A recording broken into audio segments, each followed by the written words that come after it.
Hey, welcome back to Real Takes, where we are all movie love all the time with no spoilers and no plot recaps. I'm Ann Stott, and tonight I think it's our last installment in the new release adjacent series where we celebrate new releases that I haven't seen yet by talking about related films that I love and want everybody to see. And tonight we are celebrating the writing and directorial debut of the great actress Maggie Gyllenhaal. She has made a movie out of the Elena Ferrante book, The Lost Daughter, and it is getting critically lauded as one of the best films of the year and has already won the Gotham Independent Award for Best Director and Best Film, and it's starring Olivia Colman, always incredible, Dakota Johnson, Peter Sarsgaard, and Ed Harris, and they're all being showered with praise for their performances. So I'm really excited for this new film. And I was thinking, well, should I do a Maggie Gyllenhaal film? I mean, I always love her work. I love her in everything I see her in. But then I kind of kept thinking and I thought, no, let's celebrate a great debut film from another director, which got me so excited because we are talking about Agnes Varda tonight, one of the most important filmmakers of the 20th century, one of my favorite filmmakers, and her directorial debut at the stunning young age of 25, the film La Pointe Courte, which came out in 1955 and starred Sylvia Montfort and Philippe, wait, hold on, Neubois, wait, I'm not sure. Philippe Noiret. Okay, woo, sorry, Philippe. So I love this film, and I was just stunned when I first saw it. I feel like I haven't seen anything quite like it ever.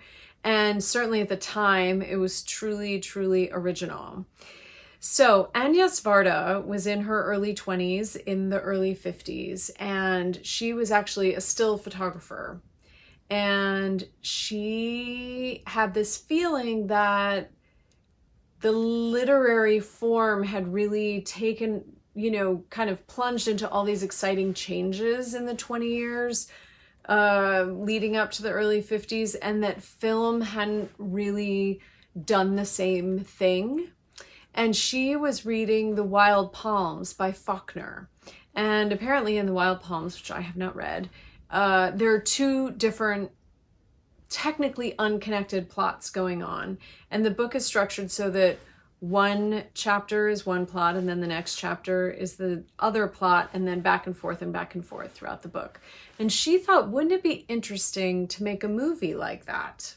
And she started writing, and she had no experience in film at all. She hadn't worked on film sets. She hadn't, as she said, when they tried to get money, it was almost impossible because she'd never been a third AD or a second AD or a first AD or a PA or anything. But she just started writing. And she wrote this story, two different stories. One story about a young married couple in crisis in their relationship, and the other story about the people in a fishing village. Now, her family had spent World War II in a fishing village on the South Coast, I think this fishing village, and they had visited that village in the ensuing years after the war, and she'd become very attached to the people there and the sort of rhythms and life of this town. And so she filmed in this town in southern France and put these two stories together. But not only did she have these two unrelated stories, the only connection is that the young couple in crisis is spending some time in the town. So their crisis is happening in the town, but they're very disconnected from the day-to-day life of the town. We just see everything in the same place. And there's no sort of forced narrative, oh, it turns out, the man from the couple is the uncle of the blah, blah, blah. There's none of that. None of that. She's just putting these two stories up against each other and letting us feel how they do or don't bleed into each other for ourselves. So she had a really hard time raising money for the reasons I've already said. And she only raised half the money she needed. And by the way, the money she needed was already a very small amount of money. Now, we're talking francs in the 1950s. She decided she could make the film for 10 million francs. She said most films were being made then for like 150 million francs. Obviously, you know, francs are a different currency. It was a different time. I tried to find a way to get an equivalent and I couldn't in a quick search on Google. Sorry about that. But it wasn't a lot of money, but they still couldn't get it. And they only got 6 million francs. And she decided, well, we're going to make the film and the other 4 million francs will be sweat equity. And so a bunch of things, she did a bunch of things to save money. But one thing she was committed to, whether or not she had the money, was that the actual people from the fishing village played themselves. And she had loose scripts for them with little stories but that she had created, but they weren't actors at all. And some of the people in the fishing village were a little skeptical when they first came. Some people were like, oh, this will be fun. And then other people were like, who are you? What are you doing? We're busy. But what she has said in many interviews is that hard workers recognize hard workers, and that the people of the fishing village recognize that this very small crew who'd come down to make this film worked really hard and were passionate about what they did. And so the whole town became really invested in this project. And, you know, they were constantly asking for favors, like, could we use this little boat for half an hour? And then it would be 2 hours, not half an hour. I mean, these people are busy trying to make a living off the ocean, but they became really invested. So they shot in this town on a shoestring budget. And one of the ways that they saved money was that they didn't record any sound there. They had a script, and the two actors playing the young couple in crisis were, you know, professional actors.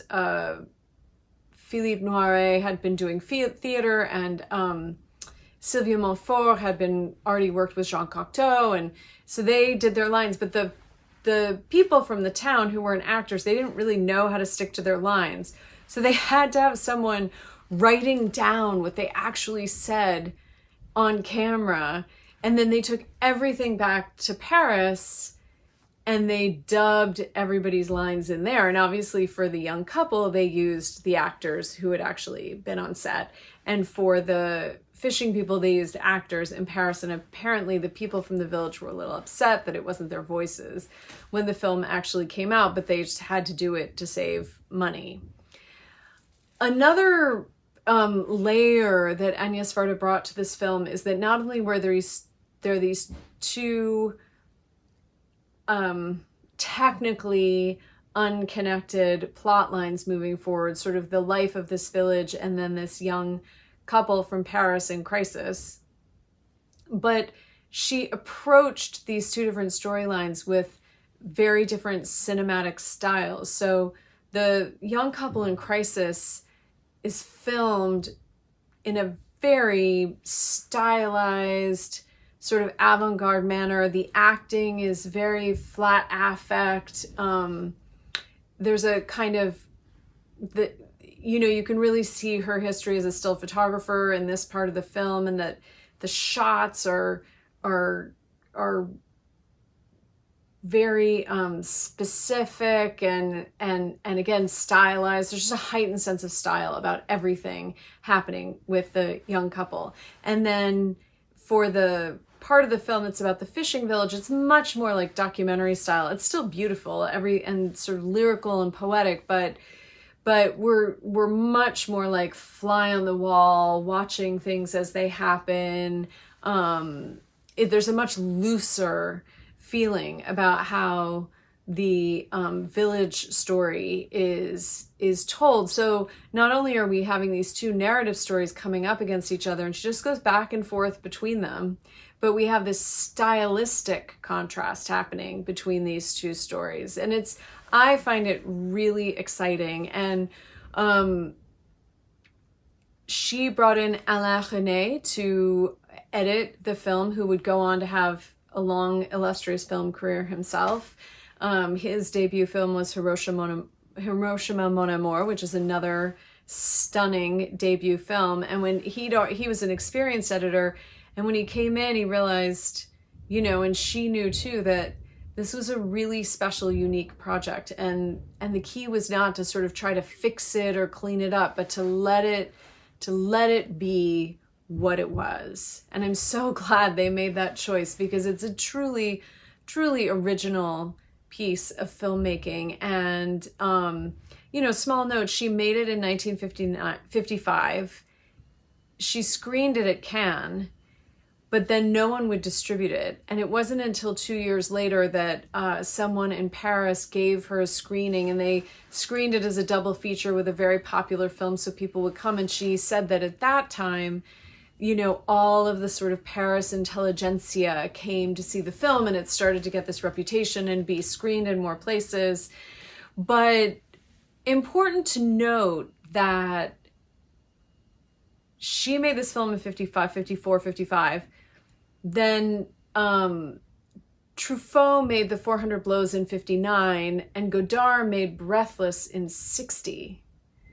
And, we talk about The 400 Blows and Breathless as kind of kicking off the French New Wave. But this film by Varda came out 4 years before that and really brought a new perspective to cinema. And she has said this, and she's so humble and generous of spirit. I mean, not only do I love her work, but I just love who she is as an artist. And she just says very, very matter-of-factly that she believes she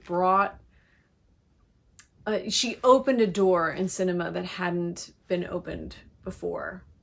And it wasn't until the mid to late 60s that, journalists started really giving her credit. And at first they named her the mother of the new wave. And then suddenly she was the ancestor of the new wave. And she was like, well, I'm 35, but if you want to call me an ancestor, I guess that's okay. And she had a lifelong career in film and made films that are much better known. Probably her best known films are Cleo from 5 to 7 and One Sings and the Other Doesn't. But she made dozens of narrative films, my personal favorite being Vagabond in the 80s, which we will be talking about here at some point. And then also a whole slew of documentaries, including right before her death a few years ago, she and a photographer named JR made the documentary Faces Places, which did, I'm so happy to say, sort of bring her back into the consciousness of the international film community in a way that she hadn't been, which was really an oversight. Apparently she's always been respected and known, and her place in French cinema has always been secure, but she hasn't quite had the international respect she deserves. And I think that's shifted over the last few years. I'm really happy to see that. So anyway, La Pointe Courte was Agnes Varda's first film. It was the beginning of a long, impressive, beautiful, unique career. And it is a unique, beautiful beginning. I highly recommend you watch it. I hope you like it. If you've already seen it, please comment below, and I will see you next Wednesday.